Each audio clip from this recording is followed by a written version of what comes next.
Hello survivors and welcome to another Walking Dead Road to Survival video, and in this video we're going to be taking a first look at S-Class Abraham, who is going to be the next promo character coming to the game. And as you can see, well, visually he's Commando Abraham. We have seen sort of like Commando-ish looking Abrahams in the past, but this guy takes it to the next level. It looks like he's just holding some really basic gun. He's actually holding the same gun that Princess is. That isn't very easy to do what he's doing right there, but he's doing it with ease. This guy looks obviously beast mode. I like how he's got his camo jacket that he had, I believe, on the 5-star version, the strong version. He's just got it tied around his waist. I do like the visuals here. It looks really good. Also, no hat, no backpack on the maxed out version. He gets the bandana, but it looks good. On the left-hand side, we can see his avatar. You can see his face. He's got the red bandana on with full vet rings. His stats come out as 4,311 attack, 3,873 defense, and 4,168 HP. He is considered a support character, and those stats are quite evenly balanced, you know, a little bit more attack, but that is kind of what you would expect from a support character. At least that way you can go kind of where you want to go. If you want to go more defensive, you can go more defensive. If you want to go more offensive, you can go more offensive. That's how support characters generally work. He is a tough character, of course. He is holding that two-handed ranged weapon. I think this is pretty much what we would have expected. We did get the leaks of this character, so we knew he was coming as a tough character. And, well, what has the rest of his kit got in store for us? So first we'll check out his rush. It is called Fill 'Em With Daylight. It is a 76 AP cost rush. Deals 600% damage to up to 5 enemies.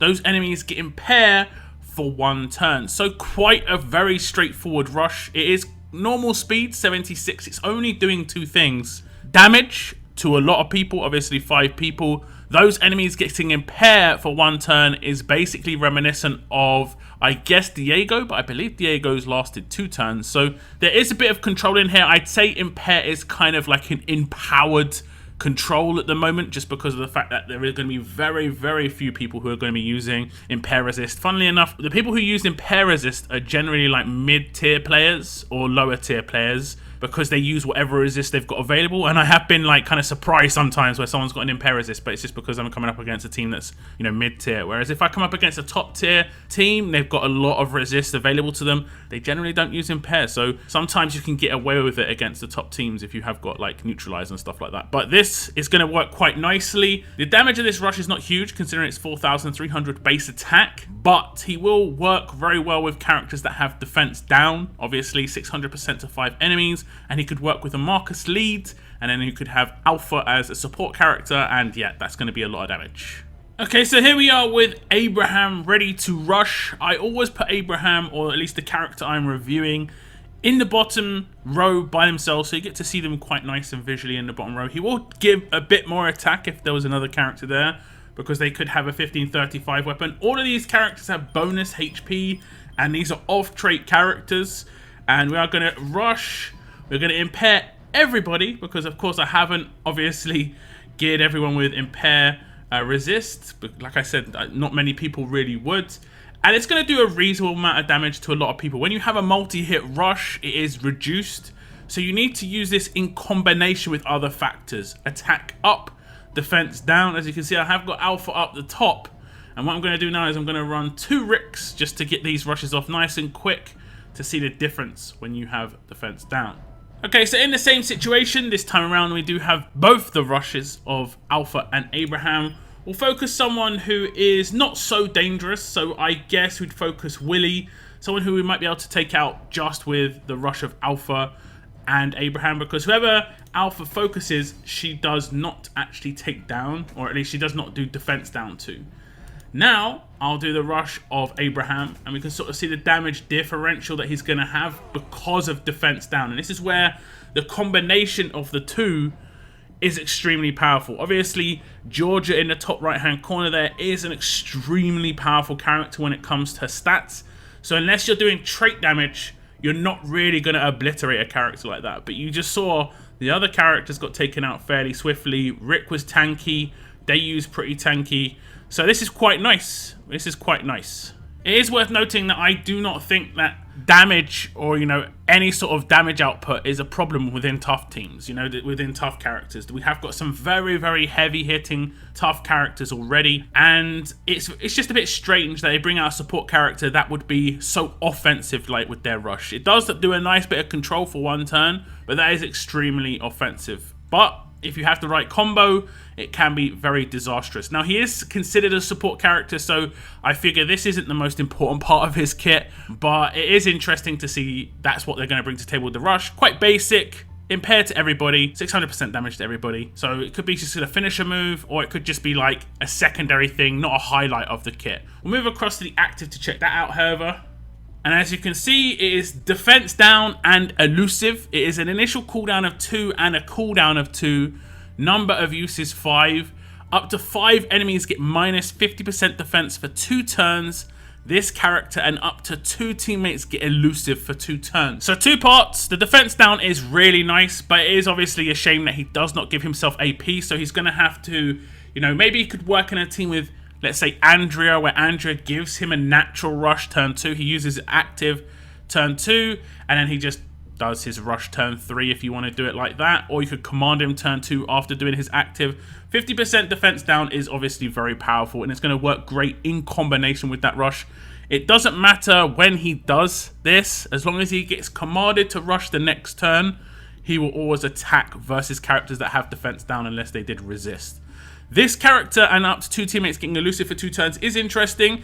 It has got a 2-turn cooldown, so that means that it is going to be kind of like, if you've only got 3 characters alive, for instance, it's going to be elusive forever, which means no AP gain for the enemies, but you're most likely going to have more than 3 people alive. But that kind of makes this character maybe seem a little bit more defensive now, especially considering the balance of stats being support. Maybe he could be working on a defense team. I don't think offensive teams need damage, so it could be kind of nice behind a heavy, for instance, causing defense down, getting the rushes a bit quicker, rushing with like a Rick command on the turn after doing the defense down would obviously obliterate the majority of attack teams just because they don't have any defense in the first place. And when it's 50% less, that 600%, even if you don't increase his attack stat, will just become super like powerful. So here we are on turn 2, and this is where we can use the defense down of Abraham. As you can see, it is going to hit everybody, including the trader, who has a 50% chance of resisting that, of course. We are going to actually command Abraham because we have got an Andrea in this team. Priya and Abraham will get their natural rushes right now. You can see that the elusive actually went to Andrea, so her rush is not going to gain any AP. Neither is Priya's when she gets, and neither is Abraham. So this is going to be extremely effective. We are going to normalize the payback character and hope that it hits the trader as well. It's actually going to hit Shane, which is good, because what can happen with Shane is if I do this rush, he would block it on someone else. He'll take all the damage. He will get taken out, but he'd absorb this rush as basically a single hit target rush. Now if I select Shane, you're going to see it select someone else as well. And that's going to do a significant amount of damage to the trader. And then we're going to come in with Abraham, who's going to do some trait damage now. And you're going to see the damage quite heavily boosted. And we'll just, well, we'll rush for the sake of it with Priya just to clean things up. But that was pretty straightforward. And this is where the combos come in. So I definitely see Abraham as being a pretty nice character against extremely tanky teams. You can obviously use him against Jackie defense teams with Marcus as a leader. You could potentially just take him in without getting a leader bonus because he can do that active no matter what. He doesn't need to get AP. However, he's not going to be able to rush because he hasn't got a very quick rush. You can't get him, for instance, to rush turn 3 or turn 2 commands or whatever, anything like that, because he's not getting a leader bonus. Someone like Arav on an attack team could be in that situation because he has 66 AP. 1 8% weapon would be fine, but with 76, not so much. Unless you wanted to run multiple 8% weapons, but I don't know. I don't know if it's worth it just to get an Abraham rush without a leader bonus. Definitely other damage dealers that you could bring in to do the damage instead. So the active is nice as long as you've got other characters that can capitalize on it, or you've got a, let's say, a command or AP gain characters like the Nors, like the Andreas, these sort of characters that are going to allow Abraham to get his rush because he will not get it if he does this active. Now, Abraham does have a specialist skill, and it is Outlast. When this specialist is defeated, it is delayed for 1 turn, during which they may still take an action, and they receive 100% AP. So, let's say it got to turn 2, he did his active, but was taken out before he could go again to get commanded. He'd do his rush regardless, and you can obviously make this guy quite defensive if you did want to use him on defense team. He has got an attached weapon. It is a window. This is something very, very important to be aware of. You can just put whatever weapon you want in his hands, but if you put him on a defense team and take him out, he's going to rush no matter what. Okay, so here we have him on defense. We are probably going to take him out with the next attack, and as you can see, he gains his rush. That's a full AP bar, but he has no HP. You can see the Outlast animation on him. I'll just defend with Krista. And it doesn't matter who he rushes in this situation, it's actually going to hit everybody.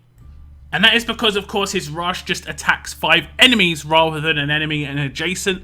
And I think that's basically going to be the main utilization of his rush, or the main way they've geared it, is to make it so that it works with Outlast more than anything else. So I do see this character now kind of coming into the active being more offensive if you want to use him on an attack team, but the combo between the specialist skill and the rush more of a defense team thing. You saw me just destroy that attack team, and obviously I'm not going to have that attack team going to be too defensive. I might have had 1 or 2 support characters in it. It was very, very offensive, but the majority of attack teams are going to be that way. That's just kind of the way it goes. So characters that are attacking are going to get destroyed by an Abraham, and this guy could work very well on the likes of a Javi team that attack, output that you potentially would need. However, I do see a lot of people using like payback characters on attack to cheese defense teams. It isn't ideal in certain situations like war to get the best points, but it is a way to take down defenses that you otherwise wouldn't be able to. And I think Abraham isn't going to help in that situation,